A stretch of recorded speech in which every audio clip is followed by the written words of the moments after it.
I've got kids, and that means it's always about them. But I need support too. That's where Ollie comes in. With their delightful, hardworking gummies, my partner and I can actually get a good night's sleep, so we'll both stand a chance of managing our stress responses. Even when the kids are doing parkour in the living room. Discover Ollie vitamins and supplements. These statements have not been evaluated by the Food and Drug Administration. This product is not intended to diagnose, treat, cure, or prevent any disease. Why take one vacation with the family when you could take all of them? With Royal Caribbean, you don't just go to the beach. You visit a private island and race down the tallest water slide in North America. You don't just go for a road trip. You ATV and zip line through the jungle. You don't just go somewhere new. You rappel down waterfalls and discover ancient temples. Because this isn't just any vacation. This is all the vacations. Come seek the Royal Caribbean. Ships Registry, Bahamas. This is Optimal Living Daily, episode 3096, An Invitation to Dance Like No One Is Watching, by Dr. Kelly Flanagan of drkellyflanagan.com. And I'm Justin Mogg, your very own personal narrator. I read to you every single day of the year so that you don't have to go find articles yourself, all in an effort to make your and my days just a little bit better. So with that, let's get right to it and continue optimizing your life. An Invitation to Dance Like No One Is Watching, by Dr. Kelly Flanagan of drkellyflanagan.com. The ugliest thing in a person is ultimately essential to preserving the beautiful thing we are becoming. My son pulls a book called Wonder out of his backpack. His face is full of resolve, and I ask him why he looks so serious. He tells me kids at his school keep returning the book to the library within the first 50 pages because they get too emotional. I ask him if the same fate will befall him. He says, like the tough guy the world is training him to be, "Nah, I won't cry." 2 days later, he walks out of his bedroom, his face now full of crumbled resolve, and he puts the book in front of my wife. So she picks it up, and I lose her for a day as she disappears into the fictional world, into Augie's world, the story of an 11-year-old boy born with extreme facial deformities, the story of a boy beginning public school for the first time, venturing into the wild where his tender heart is the prey and his peers are the predators. My curiosity gets the best of me, and I start reading the book, and the story does something completely unexpected to me. It turns some more of my hate into gratitude. What I hate? I hate ego, the part of our minds responsible for protecting our hearts from a wounding world. I hate my own ego, and I hate ego in others, because ego is the biggest cause of suffering in the world. The protective ego keeps us isolated and alone and deprived of the one thing we all want, connection. It creates division and leads to violence. It is the fuel of arrogance.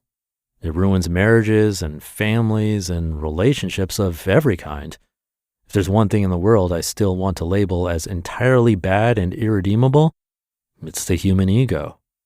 But reading Wonder made me wonder, how could our good, beautiful, tender hearts ever survive the perils of youth if they weren't protected by something?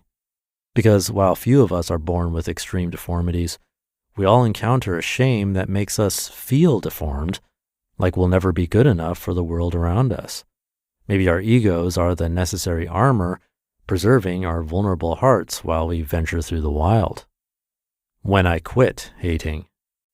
Several days after Wonder was introduced to our home, my son told us he'd been bullied at school, called nerd, and other words in that particular constellation of fourth grade cruelty. I asked him how he responded. He smiled and said, "Actually, I didn't have to respond. My friends responded for me, and that felt good." His friends also responded in typical fourth grade fashion with a barrage of slurs about jocks and athletes. I listened to his story of budding fourth grade egos, of boys building walls, hunkering down in their own tribes and finding safety there. My son was grateful for that, and as I considered my son's vulnerable heart, I became grateful too. What I'm grateful for. I often talk about the ego as a castle with 3 parts. First, the walls we build around our brilliant souls to keep people out and to keep ourselves safe. Walls like silence and pretending and public personas. Then the cannons we add to the walls because we're tired of hiding and want someone else to feel wounded for a change. Cannons like criticism and slander and gossip and fists of fury. And finally, the throne we build within our walls to make ourselves feel like the king or queen. Thrones made of power and possessions and prestige.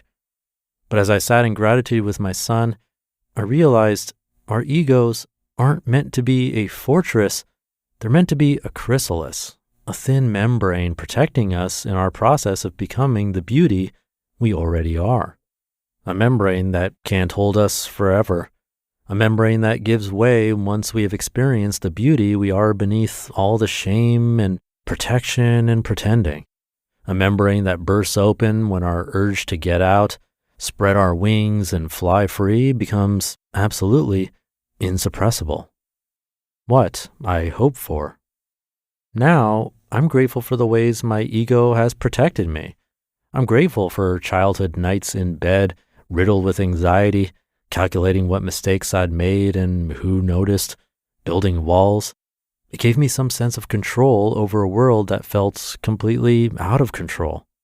I'm grateful for the year I considered half the country a political enemy of mine. I'm grateful for the way I used ideas and categories and labels like cannons to keep people at a distance because my heart must have been needing a lot of protection during that election cycle.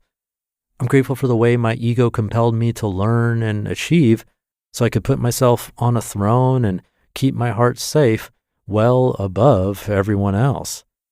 My ego served me well for a time, long enough for me to realize it was reinforcing my fears, isolating me, wounding others, and keeping me chasing lofty but transient and meaningless goals. Long enough to discover the heart it protected is good and beautiful and worthy of love and belonging, and because of that, doesn't need any protection at all. My ego served me long enough to outgrow it, long enough to let it go, long enough for it to come raging back like a bad habit I can't kick, and long enough to let it go again, over and over and over. It's the challenge we all face. Will our ego become a fortress? Will we rely upon its fickle facade for a sense of worth, or will we climb down off our throne and dance in the courtyard of our ego with the good and beautiful self we've always been and are always becoming? Will we dance, and will we begin to dismantle those walls, making ourselves available for the very connection and belonging and union we've been desiring all along? I hope we will, because the dance is a wonder to live. And we are, in fact, beneath all the protection and pretending, wonderful to behold. You just listened to the post titled, An Invitation to Dance Like No One Is Watching by Dr. Kelly Flanagan of drkellyflanagan.com, and I'll be right back with my commentary. One of the best things you can do for your kids is to teach them how to manage money, and this should be started when they're little. And that's why I'm so excited to tell you about the sponsor of today's episode, Go Henry by Acorns, the smart debit card and learning app for kids 6 to 18. Go Henry helps kids learn about all things money, earning, spending, saving, budgeting, and so much more. You can even track their chores and pay their allowance right in the Go Henry app. And with their Go Henry debit card, they can put their skills to use in the real world. Plus, parents can set spend limits and get real-time notifications whenever their kids use their cards. I seriously wish I had this as a kid. I had to learn about money the hard way as an adult. If my parents had set me up with Go Henry as a kid, learning to adult would have been so much easier. Set your kids up for success and get started today at gohenry.com/old. Terms and conditions apply. Renews from $4.99 per month unless canceled. Why take one vacation with the family when you could take all of them? With Royal Caribbean, you don't just go to the beach. You visit a private island and race down the tallest water slide in North America. You don't just go for a road trip. You ATV and zip line through the jungle. You don't just go somewhere new. You rappel down waterfalls and discover ancient temples. Because this isn't just any vacation. This is all the vacations. Come seek the Royal Caribbean. Ships Registry, Bahamas. Thank you to Dr. Kelly. I feel like I need to see if my library has that book now. It's called Wonder. Sounds like a great read. And checking it on Amazon, it has a rating of 4.7 with over 80,000 reviews. So yeah, definitely going to add that to my list of books.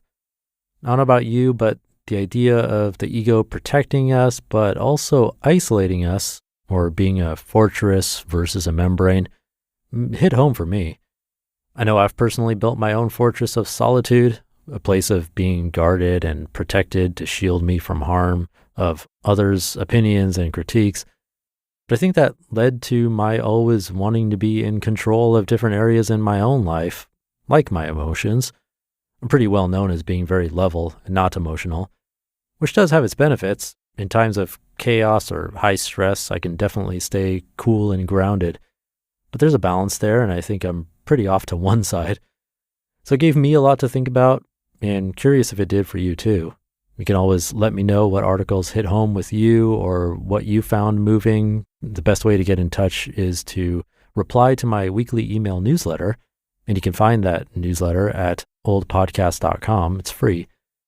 But with that, wishing you a great weekend. Thank you for being here, and I'll see you tomorrow where your optimal life awaits.